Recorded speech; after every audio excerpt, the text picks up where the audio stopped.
Am I the idiot for telling my fiancée that my friend's trauma is more important than her comfort? My best friend lost a parent a year and a half ago, which led him to a mental health crisis. Our friend group has been picking up the pieces ever since. He's doing much better now that he's in therapy, but he's definitely gone through it. What has complicated matters worse is my fiancée. It goes without saying that I love her, but she is the definition of a busybody sometimes. My best friend is a very private person. She knows something happened with him, but she doesn't know the details of what that something is. She probably never will. But because she's around me and my friends often as we live in the same house, she hears bits and pieces of the story and presses for more information. I try to circumvent this as best as I can. For example, I step out of the room for specific phone conversations. But still, it's hard to limit the discussion about it sometimes. If it's necessary, we bring it up and she's around in person. We'll refer to the Nolan situation without giving specifics. Nolan will also stop by my place at night when he can't sleep. This doesn't happen all that often, maybe twice a month. He'll text me or call me saying he's outside. I'll go sit with him and maybe smoke a little bit, then he'll head home. I'll wait until I know he got home safely, then I go back to sleep. My fiancée hates this. She claims the phone calls always wake her up. They don't. She just sometimes happens to wake up for the bathroom while I'm outside, and that me not being in bed is alarming. This brings us to last night. Nolan stopped by, and when I came back inside, my fiancée said she was putting a stop to it. She said all the sneaking around is making her paranoid. She doesn't feel like she can properly trust me or be a part of my friend group without knowing the details, and that Nolan needs to stop relying on me so much. I told her that no matter whether we're married, dating, whatever, she will never have any ownership over my friend's trauma, and that she was never going to be able to order me around in regards to it. I also said her comfort was less important than someone's actual physical well-being. She was obviously hurt by this and went to stay with her mom after work today. Am I the idiot? Edit. She knows Nolan lost a parent, but she doesn't know the aftermath beyond the statement he had a mental health crisis. Yes, he has specifically asked me not to tell her. Edit 2. This is not something we talk about constantly in front of her. I'm giving examples that have happened over the past year and a half. Also, Nolan sees a therapist. He comes to my place to hang out. You're the idiot. Imagine everyone code talking around you. Your fiancé stepping out to take phone calls, and having secret meetups in the middle of the night that you can't ask about. Being excluded and made to wonder to that degree would make anyone crazy. If she came here, I'd tell her to leave you immediately. You're the idiot. This is your fiancé, someone you're wanting to spend the rest of your life with. How can she trust that you're not doing anything like, say, cheating, when you are barely telling her anything? Him showing up unannounced in my mind is probably a little unsettling and rude to her. It's her space too. Do you think he was unjustified? Let me know in the comments. Now, am I the idiot for not wanting to speak to my best friend of 17 years ever again after her wedding? My best friend moved to Florida about 2 years ago, and I, being a busy single mom, have not had the chance to visit her from California since her move. So when she got engaged and asked me to be the maid of honor, I was thrilled and immediately jumped in to help her plan. I own a catering company, so I guided her through the planning process, negotiated catering logistics for her, and helped with the tiny details prior to the day of the wedding. My BFF was very close to my brother and sister-in-law. They had an emergency a month prior, so I offered to flip the bill to fly all 5 of us to Florida from California. I rented a giant SUV to drive everyone while they partied and spent thousands to be there. On the day of the wedding, I was scrambling to help get the venue set up for the ceremony and reception. Sister-in-law was right by my side helping, rushed back to the house to do hair and makeup, and took everyone to the venue that was less than a mile from her house. Dropped everyone off, made sure the first look pictures started smoothly, and realized I left a bag of mine at her house. With 15 minutes before the ceremony started, I went back to the house to grab my bag, called BFF to get anything else she may have forgotten, and was driving back to the ceremony when a car attempted to run a red light, turned left in front of me, and caused the worst major car accident I've ever had. Airbags deployed, and my hearing immediately was gone. I kicked my way out of the car and sat on the curb until an ambulance arrived. I was taken to the hospital to be evaluated, and I missed my BFF's entire wedding. I was devastated, and I apologized to her text messages for overshadowing her day. I was finally released at midnight from the ER, went back to Airbnb in a brace, badly bruised, no hearing, and on painkillers. I had to spend the entire next day preparing to fly home by getting ARCs, noise-canceling headphones for my flight, getting photos of my car for insurance before leaving the state, and hiring an attorney to represent me. BF came to the house the night before we all departed to say goodbye and seemed very annoyed with me. She asked me why I had left the venue to go to her house. I explained I left my bag there, then turned her attention to sister-in-law and conversed about something I could barely hear. She was short and brief before leaving, and I felt ill over our encounter, but dismissed it and went to bed. It's been 2.5 weeks since the accident, and she hasn't called me to check on me once. She texts me only after I text to ask how the honeymoon was and went, as far as to post photos of the wedding on Instagram, and tag my sister-in-law to say thank you for all of her help multiple times without ever acknowledging my presence or saying thank you to me. I feel deeply hurt and think letting this friendship go peacefully would be the easiest path. Am I the idiot for thinking and feeling this way? Not the idiot. It sounds like you really supported your friend. It's too bad she hasn't been there for you. Maybe write her a letter detailing all of this and your disappointment that she couldn't even be bothered to call to check up on you when you were in a major accident. See how she responds. You're the idiot for leaving 15 minutes before the wedding starts. This is the time you need to be there for the bride as maid of honor. What is in your bag that was so important? The guests were likely being seated and you left. You ruined the wedding. Is she wrong for cutting her off? Let me know in the comments. Now, am I the idiot for moving out of the apartment my parents bought for me after they made me let my brother live there? They did not buy it specifically for me. I just didn't know how to phrase it better.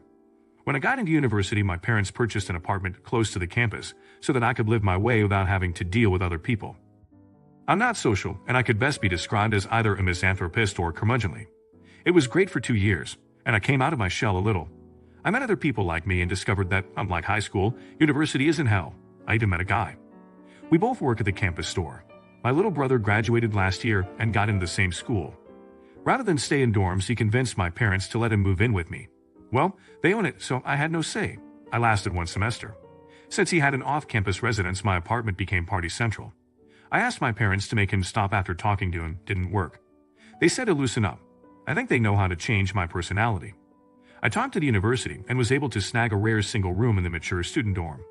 I don't have a lot of stuff, so when we went home for Christmas, I took what was really important to me. My boyfriend, the first one ever by the way, looked at me all social now, cleaned out my room, and moved my stuff to student housing for me. When we drove back after New Year's, I dropped off my brother and then went to my new place. It isn't perfect, but it is pretty sweet. My parents called me and asked where I was. My brother had let them know I wasn't in the apartment. I told them where I was and why I was there. They were upset that they spent all that money to help me, and I did not appreciate it. I said I did, until they stuck me with my brother. Without me there, he is having a blast. Good for him.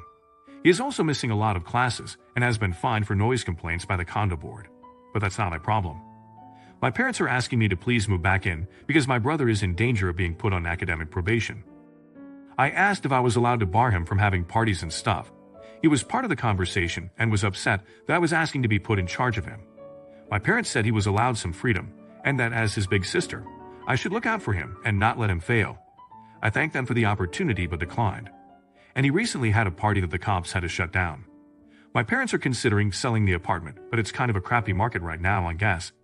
I feel bad that they might lose money after doing something so awesome for me. And I feel bad that my idiot brother might have to take time off school to calm down. But I don't think I'm the idiot. They all do though. Not the idiot. You're not your brother's mother. If your parents want him in a more controlled environment, they can have him live on campus, or he'll have to abide by the rules, and then you can move back into the apartment. Not the idiot. They are his parents, not you. If they are concerned with his failings, they need to take action. They are still getting used to living out of the apartment with your brother living there. And you didn't make any demands, you just moved yourself to a better living situation for yourself. Is it her job to baby her brother? Let me know in the comments. Now, am I the idiot for grounding my daughter for leaving her sister with the neighbor? I'm a single mom with 3 kids. Polly, who is 16 and female, Trevor, who is 12 and male, and Cassie, who is 8 and female. I have little to no support. Their father left after Cassie was born, no family nearby, etc. I have 2 sitters that I can call on as needed, and I use them before I never ask Polly for help. I don't want her missing out on her teenage years. Before this incident, I only ever asked her to babysit once because I had no one else, and I paid her $15 per hour, at the time above minimum wage. This past Saturday, Polly was due to hang out with some friends. For a couple of days, Trevor was ill, but testing negative for COVID. That day, he spiked a very high fever, and I had to take him to the emergency room. I asked Polly to watch Cassie as the sitters weren't responding. I apologized that she'd have to miss out on time with friends, but said I'd pay her, and she could even have her friends over at our place. Polly pitched a fit and asked why I couldn't send Cassie to the neighbors. We don't know them. They moved in last month and outside waving when we get our mail. I don't have a relationship with them. Polly was irritated. I told her I'd pay her $18 per hour, and then I had to go. I take Trevor to the emergency room, and we have to wait a bit. Polly kept asking if the sitters responded, and they hadn't. Eventually, it was our time to be seen, so I told Polly I'd be out of reach for a bit. Turns out Trevor had a bad case of RSV, and due to pre-existing health problems, had to be admitted for the night. I was terrified. When I called Polly to update her, I heard people talking in the background and said, "Oh, you had your friends come over." She told me no. She dropped Cassie at the neighbors and went out. I was furious. I told her to go home and get her sister. I then asked for the neighbor's number. She didn't even ask for it.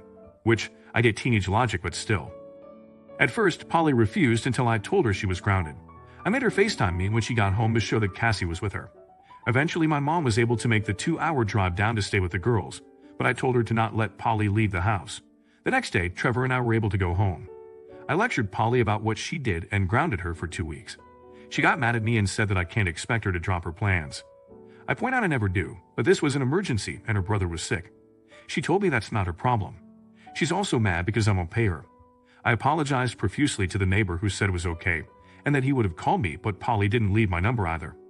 Polly said I overreacted. Am I the idiot? Not the idiot. Normally I'm on the side of not her kid, not her problem. But it was an actual emergency, and you explicitly told her not to leave her with the neighbors for an obviously good reason, and she did it anyway. That's the groundable offense, doing something you explicitly told her not to. If one of the sitters had responded, I'm sure it would have been no problem for her to wait for the sitter and then go out. Not the idiot. I'm usually not a fan of forcing a child to watch their siblings, but in this instance, you were being completely reasonable and doing what needed to be done. Your daughter deserves the consequences of her actions. Did this mother overreact? Let me know in the comments, now. Am I the idiot for having no empathy toward my overly emotional wife by not picking her up? I'm male 26, my wife is female 23, and we've been together 3 years irrelevant. Lately, my wife has been emotional, like every little thing sets her off. There wasn't a banana. She cries, no sugar. She cries, Mr. Bus. She cries. I'd almost think she was pregnant, but we discovered after a year of trying to conceive that she's infertile.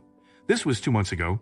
She also recently had a baby start at her nursery, which also sets her off, so it's been a tough time. I've tried to be empathetic, but it's all the time tears. I'm so tired. Like each time she cries, I'll drop what I'm doing to comfort her, even if she calls me at work. She walks an hour to work. After a bus journey, she leaves at 630 to get to work at 930. That's how long the travel is. I told her I'd drive her. She didn't want me to. I told her to take an umbrella, and she forgot. She called me sobbing because it rained like I said it would. She asked me to pick her up, and I said I couldn't because I had a meeting. She said, I'm sure they'll understand, and truthfully, they have been understanding, but it's all the time, and I did warn her. I refused. She did get huffy, and when she got home that night, she wasn't crying, shocker, but was mad, and hasn't spoken to me since, but we haven't seen each other much as she gets home late, and still has work to do, coursework, etc. I asked a friend who insisted I'm the asshole. But my wife texted me to say she's considering taking driving lessons in June, which I thought was a win. But she's apparently still angry. Excuse my grammar. I'm typing this hurriedly before work in the ice cold, so my hands are numb. Am I the idiot? You're the idiot. Your wife's life sounds really difficult right now. She found out 2 months ago that she can't have children. She has to commute 3 hours each way to work. And once she gets there, she is confronted by her infertility in a whole other way. On top of that, her partner is starting to lose patience with her difficulty coping with all that. Whether or not she has underlying chronic depression, she is certainly depressed right now, and she needs help. I hope you can see that, and I hope you're also taking time to process what her infertility means for you. Not the idiot. Perhaps an unpopular opinion, but your wife sounds exhausting. Yes, she probably needs professional help, but I don't think responsibility for her mental state can be dumped onto you, making your life miserable. She needs to take some responsibility for herself and realize that the entire relationship doesn't center around her wants and needs at the expense of yours. You've done nothing here for me to be able to label you an idiot.